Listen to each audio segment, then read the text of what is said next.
الحمدللہ رب العالمین والصلاة والسلام علی النبی الامین اما بعد۔ ایک بھائی نے پوچھا ہے کہ کیا سردیوں میں روزہ رکھنا اس کی کوئی فضیلت ہے یا اس کے اوپر کیا رسول اللہ صلی اللہ علیہ وسلم کے کچھ ارشادات ہیں؟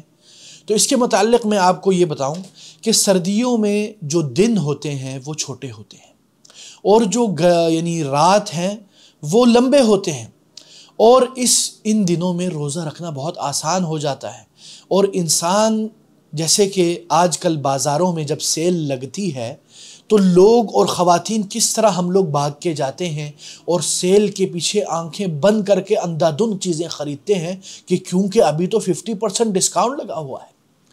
تو یہ سردیوں کا جو موسم ہے یہ ایک انداز میں سیل لگی ہوئی ہے اور غنیمت ہے یہ ان لوگوں کے لیے جو جنت کے طلبگار ہیں۔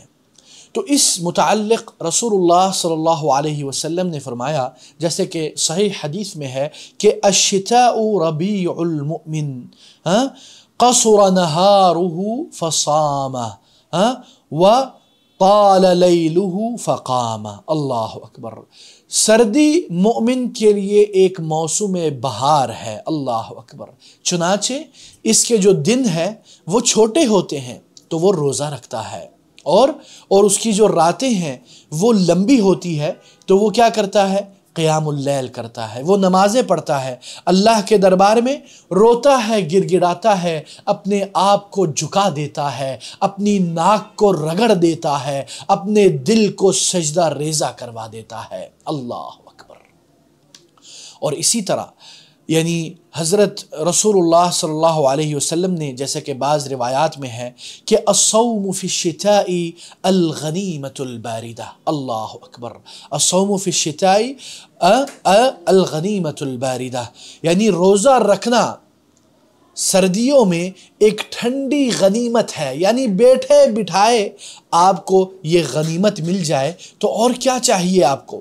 اسی طرح حضرت عمر بن الخطاب رضی اللہ عنہ، ایک روایت میں ان کے بارے میں آتا ہے کہ وہ یہ کہا کرتے تھے الشتاء غنیمت العابدین۔ اللہ اکبر۔ یہ جو سردیوں کا جو موسم ہے وہ عبادت کا موسم ہے، اور عبادت کرنے والوں کے لیے، عابدوں کے لیے یہ ایک غنیمت ہے۔ اللہ اکبر۔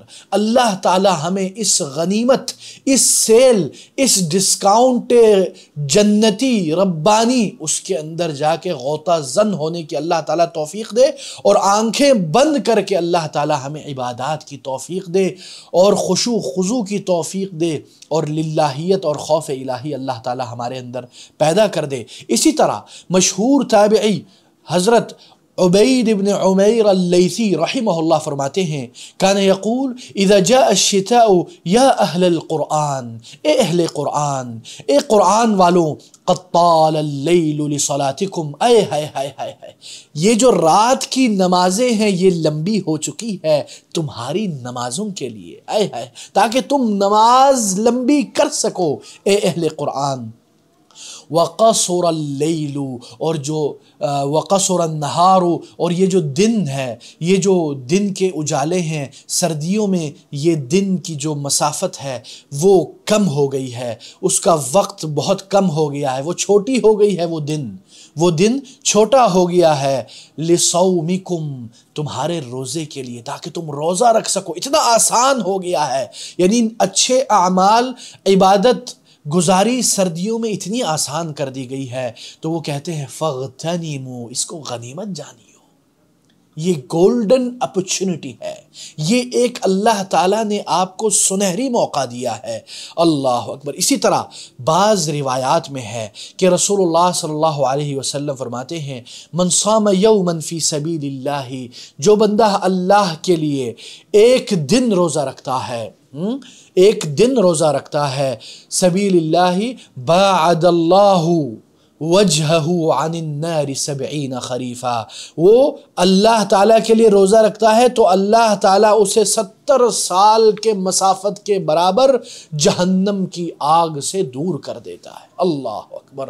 اور روزہ جنت کا راستہ ہے، اسی لیے حضرت امامہ ہاں، حضرت ابو امامہ الباہلی رضی اللہ عنہ فرماتے ہیں کہ میں نے رسول اللہ صلی اللہ علیہ وسلم سے کہا، یا رسول اللہ، اے اللہ کے نبی، اے پیارے نبی، فداہ ابی و امی، ان سے میں نے پوچھا، فمرنی بعمل ادخل بہ الجنہ، مجھے ایک ایسا عمل کا حکم دیجئے کہ میں جس کے ذریعے جنت میں داخل ہو جاؤں۔ تو رسول اللہ صلی اللہ علیہ وسلم نے فرمایا، علیک بالصوم، آپ کے اوپر لازم ہے کہ آپ روزہ رکھیں، فإنہ لا مثل لہ، اور روزے کو معمول بناؤ کیونکہ اس روزے کی جیسی کوئی اور عبادت ہی نہیں ہے۔ تو اللہ تعالی ہمیں روزہ رکھنے کی توفیق دے۔ رمضان کے علاوہ، رمضان کے فرضی روزوں کے علاوہ پورے سال مختلف اوقات میں نفلی روزہ رکھنا رسول اللہ صلی اللہ علیہ وسلم سے ثابت ہے، تو اس لیے ہمیں چاہیے کہ خاص کر ہم ایام بیض کے روزے رکھیں، پیر اور جمعرات کے روزے رکھیں، اور جو اللہ کے نبی کے سنت کے مطابق ہے، اور اسی طرح جو مختلف اس طرح کے سرد ایام ہے جو رسول اللہ صلی اللہ علیہ وسلم نے ہمیں اس کا بتلایا ہے۔ بارک اللہ فیکم، السلام علیکم ورحمۃ اللہ وبرکاتہ۔